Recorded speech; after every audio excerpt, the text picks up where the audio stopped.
murakaza neza ku rubuga rwa Peter Teaches Guitar. Kuri uru rubuga tubagezaho amasomo ya gitari. Utabonye indirimbo wifuza wabyandika muri comment. Turashimira abantu bakomeje gukora comment n'abandi bakora share kuko bituma urubuga rwaguka, amasomo akagera ku bantu benshi. Isomo ry'uyu munsi ngiye kubagezaho indirimbo ya 30 MUGAKIZA yitwa ubugingo bwacu ni bugufi cyane. Icurangiwe muri akoro ya sol, do, re. Umva injyana yayo.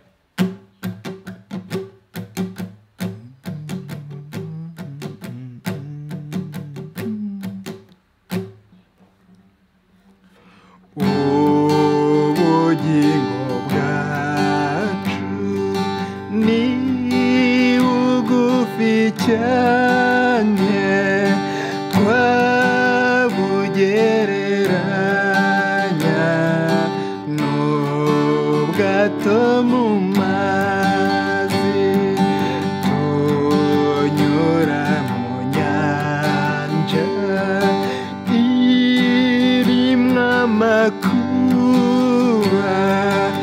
ariko umukiza ni utuyobora.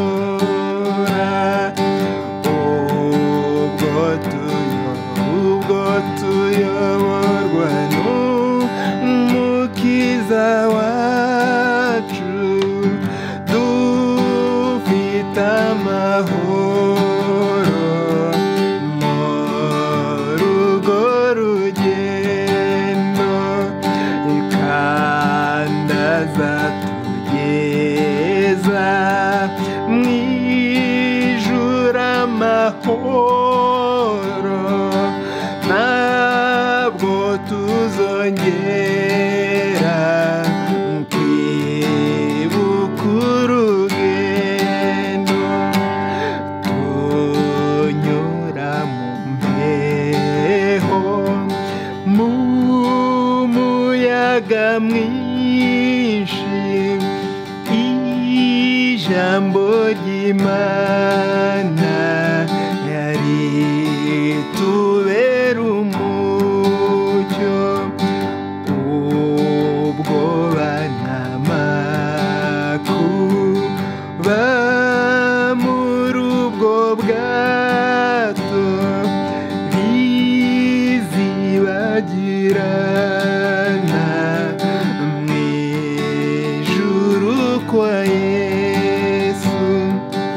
Ubw'uwo muyaga ufite imbaraga, natwe twegereye ku nkombe y'uruzi. Nta muyaga uhari, nta muraba uhari, n'ukuri tuzasohora mu mahoro. Ubwo tuzagera kwa Data mu ijuru, rwose tuzashimira umukiza. Nta yandi makuba tuzagira ukundi, tubanye na Yesu mu bwami mu ijuru. Ubwo tuyoborwa n'umukiza wacu, dufite amahoro muri urwo rugendo, kandi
sangiza kugira ngo aya masomo agere ku bandi bakunzi ba gitari. Murakoze.